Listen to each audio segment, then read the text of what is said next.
Today's podcast is brought to you by Star Local Media, 14 newspapers and websites with a print distribution of 270,000 homes and monthly page views of 600,000 online. Star Local Media, your community voice for news. Welcome to another edition of the Star Local Media Sports Podcast. My name is Matt Welch. I'm the sports editor here at Star Local Media, and I am being joined by Justin Thomas, who is our sports editor for our Denton County papers, as well as Bryan Murphy, who does sports for Frisco, Little Elm, and Salina. And gentlemen, we're here to talk some playoff soccer. We are into the regional tournament phase of the postseason. The playoffs resume tomorrow with the start of the regional semifinals. We've got regional tournaments scattered all throughout the state. Some as nearby as Carrollton, another one out in Justin, and another one as far out as Midland, another one down in Austin too. I mean, it's all over the state. And first off, I promise that it's not just the three of us who work here. You know, I know that's been the three of us on these past couple podcasts, but with seven soccer teams left within our markets, we cover 6 of them. So yeah, we'll do what we can to offer up a bit of a look at what to expect out of the 4th round once the postseason gets going again on Friday. We're going to start in Class 6A, where we've initially the Region 1 tournament out in 6A was supposed to be both boys and girls out in Midland at Grande Communications Stadium, but thanks to some all Dallas-Fort Worth representation on the girls' side, the UIL decided to shift the girls' portion of the 6A Region 1 tournament from Midland down to Justin out at Northwest ISD Stadium, so saving folks around the area several hours of travel out west. So Justin, let's start with that 6A Region 1 girls tournament. You cover the Marcus girls as part of your markets. I cover the Allen girls, both of which will be in action tomorrow in the regional semifinals. Let's start with the Lady Marauders, Justin. Just kind of talk a bit about the role that they are on right now as they get set for the 4th round. Yep. Well, Marcus, a traditionally strong team, and they are back in the regional tournament for a 2nd year in a row. Last year, they made the semifinal round and lost to a Keller team that wound up going to the state tournament. So Keller will also be out there again, I believe. But good run for the playoffs for Marcus so far. They rolled in the first couple rounds. They beat McKinney Boyd 3-0 to start, and then San Angelo Central 4-0. Got a little tougher test in the 3rd round on Friday out in Argyle when they took on a team they had already played twice in Byron Nelson and beat twice, and they made it 3-3 against the Lady Bobcats. They scored got a 2-0 win. Francesca Moe got both of the goals. One of them came late, kind of insurance after Byron Nelson had almost tied up the game. But Marcus prevailed 2-0, so they're back at the regional tournament for the 2nd year in a row, and they're looking to get back to the state tournament, which they haven't done since 2007. So it's been about 10 years since Marcus has got to state. And I guess a little note there, their coach when they made it to state was Kevin Alberry, who will actually be down at the regional tournament with Matt's Allen Eagles this year. That's right. That's a juicy transition right there. Yeah. For the just for the record on Marcus, they're going to play against Mansfield tomorrow on Friday at 3 o'clock out at Northwest ISD Stadium. That'll be the first game in a doubleheader for the regional semifinals on the girls' side. The second, as JT just alluded to, will be Allen versus Keller. That'll be at 5:30, also at Northwest ISD Stadium. You have Allen, which is bound for the 4th round for the first time in 10 years. I know Bryan, last week when we talked about Allen, it was kind of you're not really sure what to expect. Allen hadn't necessarily set the world on fire the first 2 rounds of the playoffs, and they were going up against a nationally ranked Southlake team in the 3rd round. Allen looking much more like their state ranked, nationally ranked selves. They shut out the Lady Dragons 3-0 in a score that might, the score sounds lopsided. It was a much closer game than that. This was a 1-0 game the majority of the way, and then Allen got a pair of insurance goals inside the final 4 minutes, thanks to a couple goals from Emily Russell. Grace Dennis scored the other goal for Allen, scored that one right around I guess the midpoint of the first half. And Allen, their defense is just, even despite playing teams a bit closer than you'd expect through the first 2 rounds, the defense was still just lights out. The only 2 goals they've allowed this postseason have come off of set pieces. They have not yet allowed a goal this playoffs during just the normal run of play, and that really just stuck out against Southlake. Southlake, for all of the firepower that the Lady Dragons have on offense, they only got off 1 clean shot on goal all match against Allen, and it was inside like the final minute or so. Now, was that one of those games where the wind played a factor? Or? It was, the wind kind of picked up a little bit because this was like a lot of games on Friday. This was there was a weather delay, Yeah. and you had some lightning that struck out at South Lake and forced I guess a 2-hour delay for that matter. And then once you came out of the delay, the wind was a bit more noticeable, to the point where, talking with Coach Albury after the game for Allen, he thought that the wind was actually going to play into South Lake's favor, coming out of the delay. But nevertheless, Allen's defense was able to hold serve. They worked. They didn't really kind of trick things up. They worked with their traditional 3-player back line, but they also have the midfield play quite a bit on defense as well. They dropped them back, and that really showed as they scored their biggest win of the season, one of the biggest wins in recent program history. And now they get to take on a Keller team that, as Justin alluded to, is no stranger to this phase of the postseason. Keller advanced to the state semifinals last year, where they lost to the eventual 6A state champion Pflugerville-Hendrickson. But it's a much different Keller team from last year. They graduated about half their roster, including a lot of girls who racked up some all-district superlatives. And it's a team that's kind of here in a bit of an unconventional manner. They came into the season pretty highly regarded, but they only finished 3rd in their district. But they've kind of caught fire during the playoffs, akin to, as we'll get to, Bryan, in a bit, this one of the Frisco Wakeland. And but they've already taken down 2 district champs out west. And even though this is a team that's a bit more inexperienced than last year's team was, just the fact that it's a team like Keller that is plenty familiar with competing in this phase of the postseason. This is their 4th trip to the regional semifinals in the last 6 seasons. So for a team like Allen, that's now all of a sudden they're in uncharted waters. They've got the 3rd-round monkey off their back, but everything now is brand new for them. So we'll see if that plays a role. And hey, fingers crossed. Maybe we'll get an Allen Marcus matchup in a juicy bout between 6-6A and 5-6A. You mentioned Allen not allowing a goal. Keller is actually the only team in this tournament that's given up a goal in the playoffs. Mansfield and Marcus have also shut out all 3 of their opponents. Wow. And Keller won 1-0, then 2-1, and then 0-0. I'm guessing that one might have gone to a shootout or something against Friendship there. Yeah, so should be some fun action on Friday out at Northwest ISD Stadium. I'll be out there covering both of those games on that note.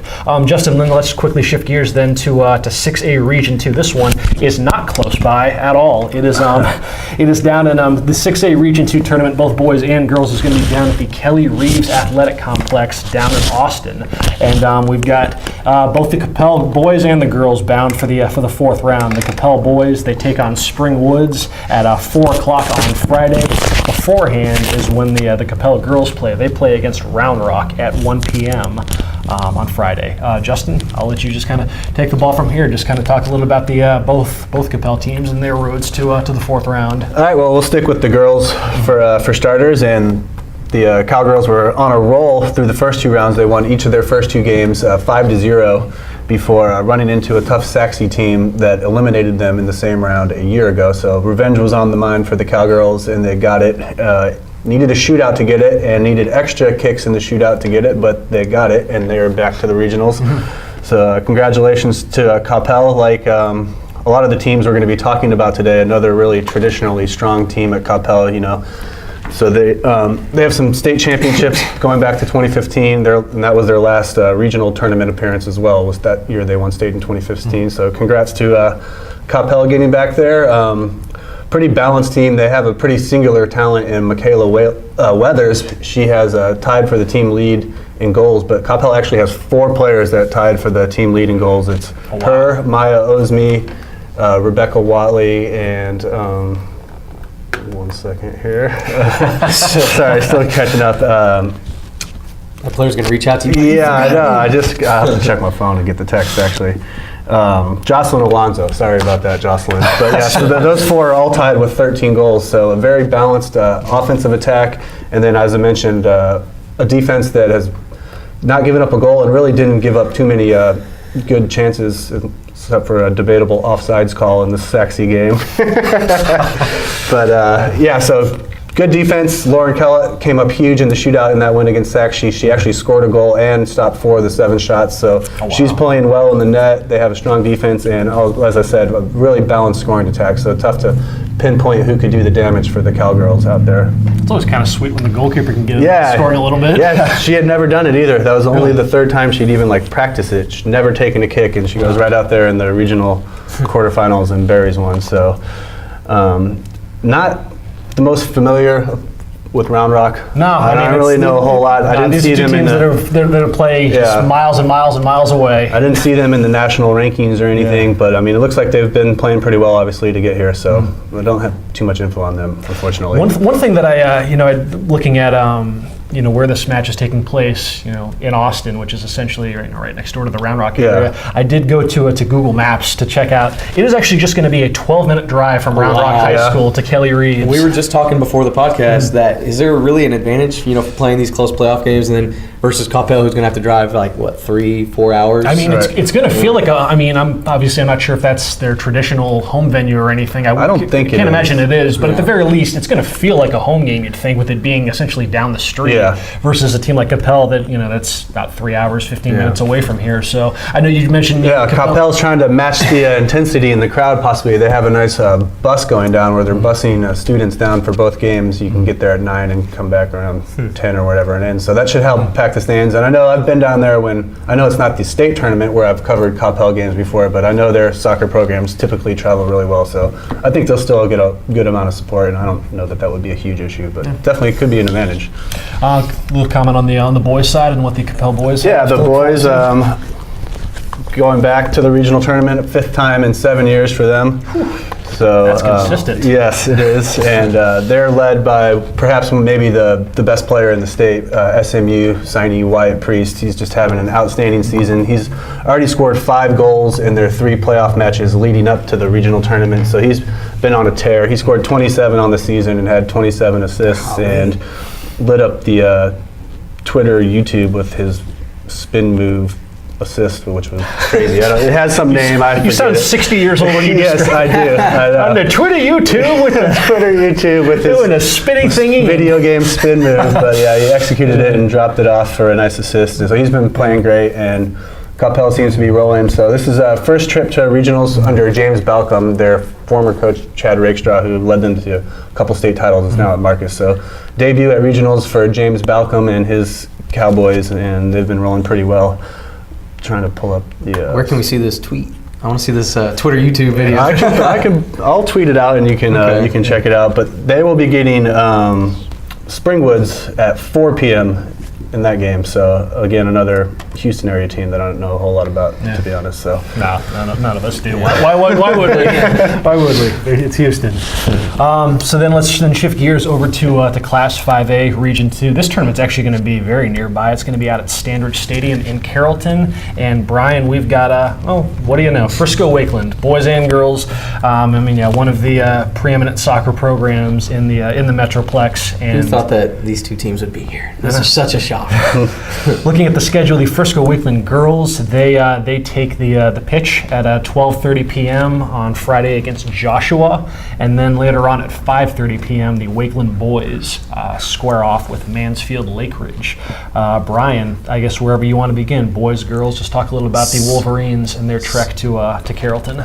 Yeah, the Wakeland girls have had a tough road to get here. Wins against the Colony, North Forney, Prosper, 2-0 win at Prosper in that crazy weather delay, lightning delay on Friday over there at Clark Stadium. The wind was crazy. Prosper, could have been, a favorite to win that game also. And then Joshua, you look at their district record, they're 13-1 in district. In the playoffs, they beat Red Oak 3-0, they beat Sunset 6-0, they beat Lakers 3-0, looking dominant in the playoffs, but maybe they haven't played the same competition that the Wakeland girls have. Should be an interesting game there to kick off the regional tournament at 12:30. And then the Wakeland boys, their 6th consecutive trip to the regional tournament. They have 2 state titles under their belt. One last year, first-year head coach Andy Holt. I met with the team earlier this week. Senior captain Jacob Miller gave me an interesting quote. He said, quote, "District play is almost boring sometimes to us. Wow. It's not to be cocky, but that's just how it is. Once we hit playoffs, everyone is just on an edge." And so, other teams might read that and be like, "Oh man, these guys are just so cocky and arrogant. They think they have it in the bag." But when you've been to the regional tournament 6 years in a row, won 2 state titles, won a state title last year in your first year as a head coach, and I found out a good tidbit. Andy Holt, when he joined the team last year, he showed a picture of Georgetown to the guys. Because the year before they lost in the state final. And in a shootout in a really heartbreaking fashion. They lost 17 seniors from that team. And, so they show this picture, and another captain, Reed Stewart, he he told me earlier this week, he was like, yeah, this new guy comes in, he shows us a picture of Georgetown. Like, this guy's crazy, you know? New head coach, we lost our entire team, and then they win state last year. And so they're even hungrier than ever this year, and a lot of younger guys have really stepped up. Sophomore Mark Barbonis has 14 goals, and he was on the JV 2 team last year as a freshman. Now comes in, he's one of the leading goal scorers this year. You know, like I said, Jacob Miller, Reed Stewart. They have the state tournament MVP from last year, Manny Diaz. He's back. They have a Kentucky signee on defense. The first year with Wakeland. He didn't play with Wakeland last year. He's with the academy, so he's made a major change on defense as well. So I just don't see Wakeland losing to Lake Ridge. Lake Ridge has been a good team, but here's an interesting thing about this game. Wakeland, they were the 4 seed in District 13 5A. Lake Ridge, they were the 4 seed in District 10 5A also. So seeding matters, doesn't matter. Interesting. It feels like soccer and I guess softball to a lesser extent feel like those are the two where seeding just kind of throw it out the window once you get to the playoffs. For whatever reason, we just recently it feels like at least within especially with these teams coming out of these districts. Yeah, that is interesting though. Wakeland just kind of like, you know, they just wanted to make the playoffs, and then, you know, they have that proven playoff gear, and then, you know, once granted they obviously, you know, made it plenty difficult on themselves starting from a 4 seed and whatnot, but going into the playoffs, they weren't playing that well. They had tied Frisco, they tied Independence, they tied Lone Star. They entered the playoffs on 3 consecutive ties. You know, they lost to Reedy and Centennial a couple games before that.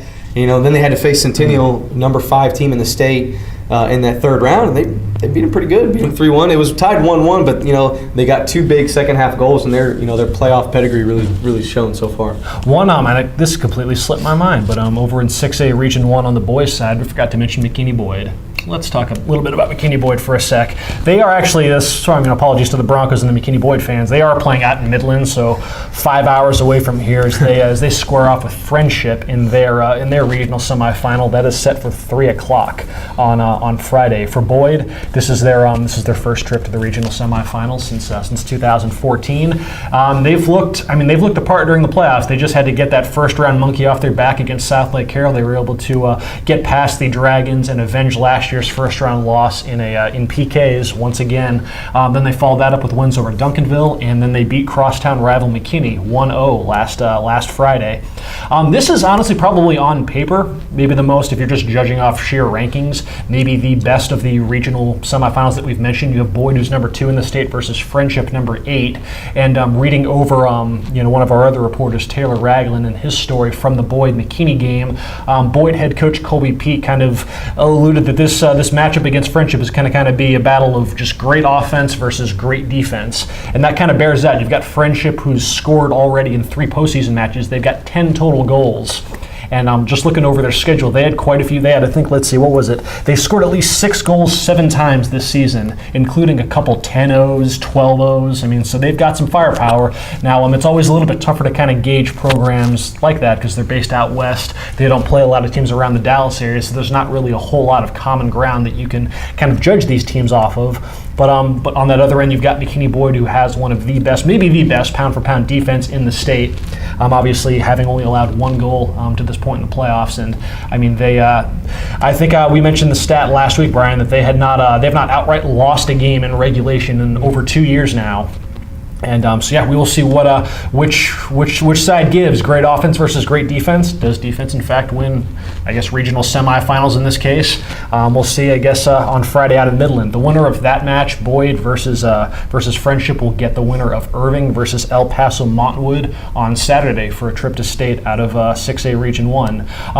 We've been talking soccer, but let's kind of shift gears a little bit. Let me just follow up real quick, going back to my old man social media references. I retweeted the Wyatt Priest move and tagged you there, Brian, and the move is referred to as the McGeady. The McGeady. The McGeady. McGeady. Who coined that? Or who said it was called? Bob McGeady.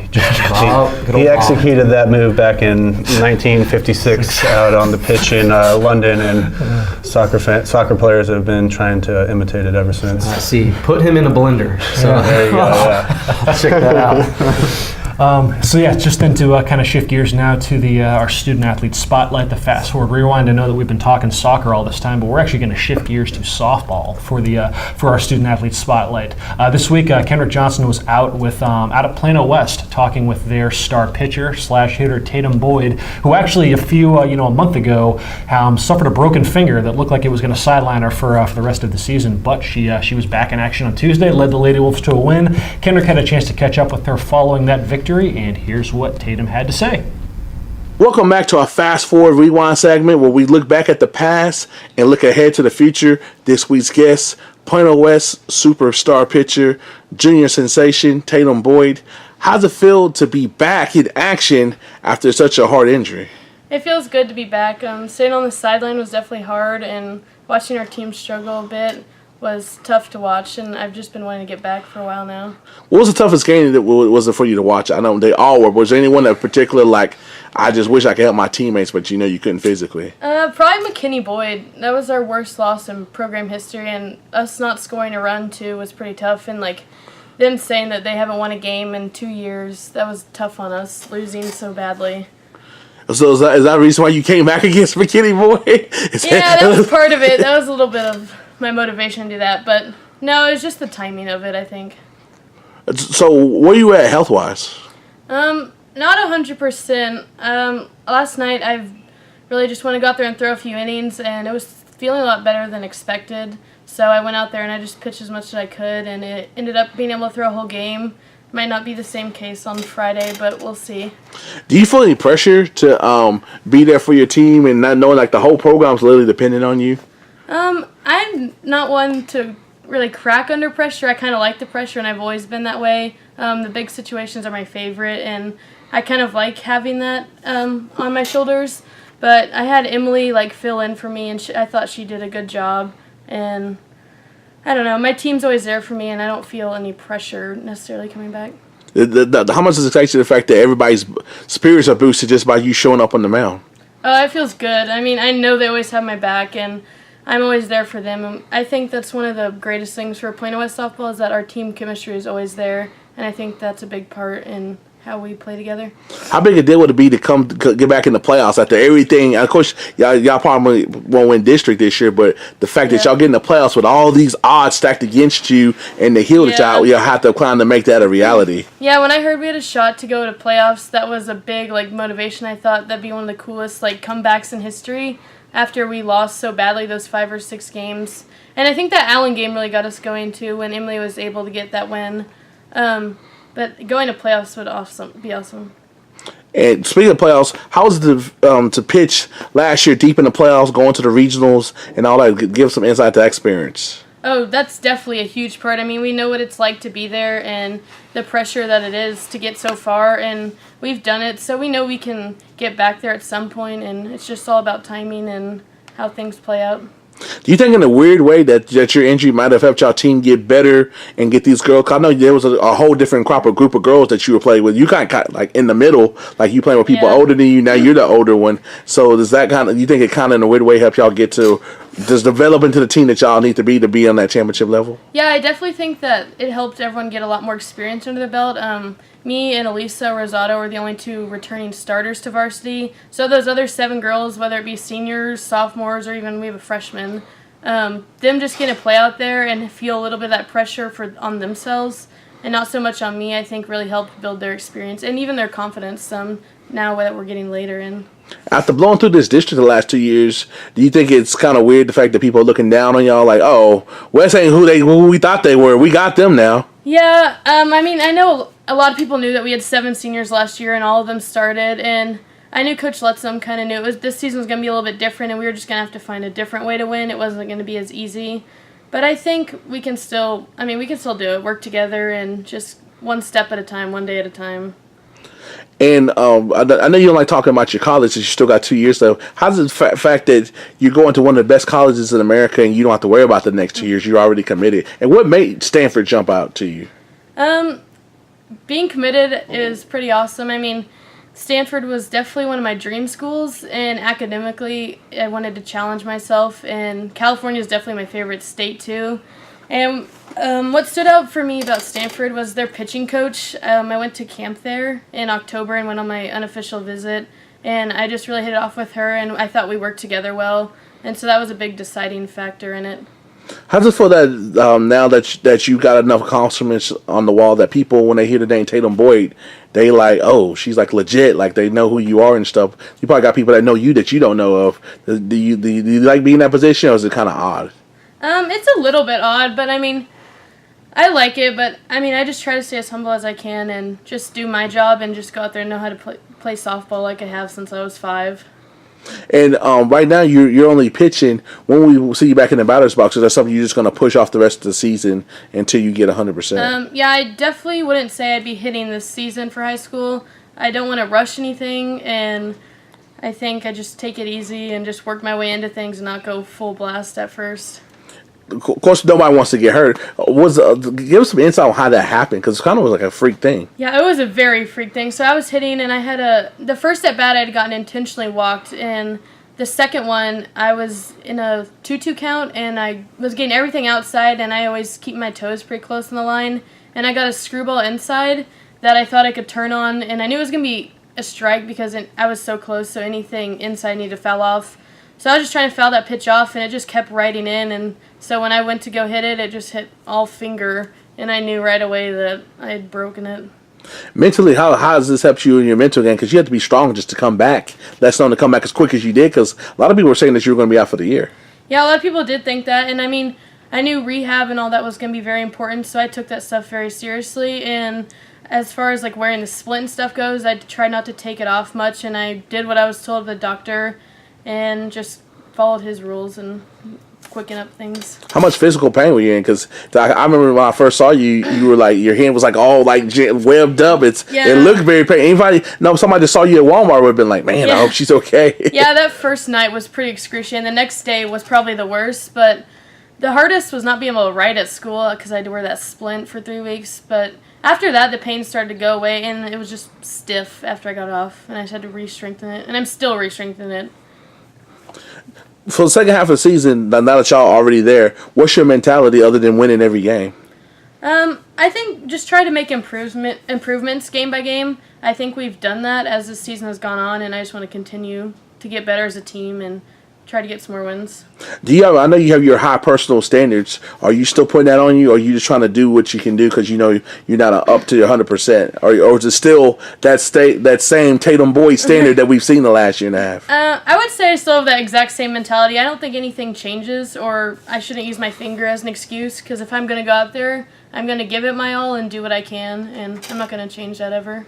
How does it feel, the fact that people be like, well, there's nothing special about her. She doesn't throw that fast. She's not throwing 62, but yet you continue to get people out. Yeah. I think that's a big thing in college, too. I mean, before, softball pitching used to be all about speed, and now girls are catching up to that, and I think spin is the more important part. And, I mean, I'm a ground ball pitcher, and that's what I continue to do. I just let my defense work, and I'm not big on the strikeouts. I mean, I love getting them, of course, but I just try to let my defense work and stay ahead of hitters and limit walks. Of course, we've talked about several times about your injury, the low light of the year. What's been your highlight of the year other than coming back? My highlight of the year, probably that first game against McKinney, our 5-0 win. I thought that was a really good game, and it was a good start to the season, and I thought we were going to do pretty well. And then the next game, of course, I got hurt, but that first game, I thought we worked really well as a team and got that win. Of course, you mentioned the personal anecdote that you threw a no-hitter. How many no-hitters have you thrown in your career? I don't know an exact number off the top of my head, but not for sure. Does it give you any extra motivation, the fact that people are game planning and stuff, or trying to find a way now that they know that y'all kind of coming close to being 100% because of your presence versus like the opposite when you were out there, like, okay, they don't got Tatum there, we can be able to do some things and get some W's. Yeah. I mean, especially McKinney Boyd last night, I know it caught them by surprise, but knowing that teams have a game plan, I always kind of expect, but I just stick to mine and just get ahead and let my defense work. I mean, no big deal. And you seem like to be a student of the game. You watch other people and stuff like that. What do you think about that freshman for McKinney Boyd that's been a pretty standout? I think she's pretty good, yeah. She's only a freshman, so she still's got 3 more years. Throws hard. She'll be good. good competition in the next few years. Is anybody else you looking? We already got the Boyd thing out the way. So anybody else you got circled on your calendar that you looking to see that the payback for basically handling your team while you were away? I mean, of course, I'd love to play Allen, but that's most likely not going to happen because we're not left with them in district unless we were to face them in playoffs. But that'd probably be the only one. I love playing Plano because that's always our rival. We play them next week, so. So you got any messages for any of your fellow opponents that now that you back that's not a secret no more that it's like it's not a rumor, it's true? No, I mean not really. I mean we're just gonna go back out there and do things like we did before I was out, and things are just gonna be back to normal. So I mean, Plano West will be back and good. And one thing, it seems like, of course, you're happy to be back, but you're way more focused on the team aspect than anything individual. Of course. I mean, I think I would always put my team ahead of me or anything else. I think that's the most important thing in a team sport is that chemistry and just working together with one and having each other's backs. Thank you to Tatum and Kendrick for that little chit chat right there. So we're going to round things out by talking about what we've got on our coverage dockets for the rest of the week. Justin, it's a pretty you're free and clear. You got a 4-day weekend to look forward to. I'm off to La La Land. So while JT's out west, I will be out at Northwest ISD Stadium tomorrow covering the 6A Region 1 girls tournament. As we mentioned, Marcus plays at 3 o'clock, followed by Allen at 5:30. And then also another note, this is going down on, I want to just make a quick note of something that's happening Saturday morning out in Murphy, I guess right next to Plano, and that is the Gary Don 5K. This is Saturday morning. It's 8 a.m. to noon out at Kimbrough Stadium. It's a fundraiser. It's $20 for students, $30 for adults. All proceeds will go towards the medical expenses for Plano East assistant football coach Gary Don Moore, who was recently diagnosed with ALS. If you would like to register for the 5K or just make a donation, you can go to the URL that's listed below. That is tinyurl.com/Gary Don 5K.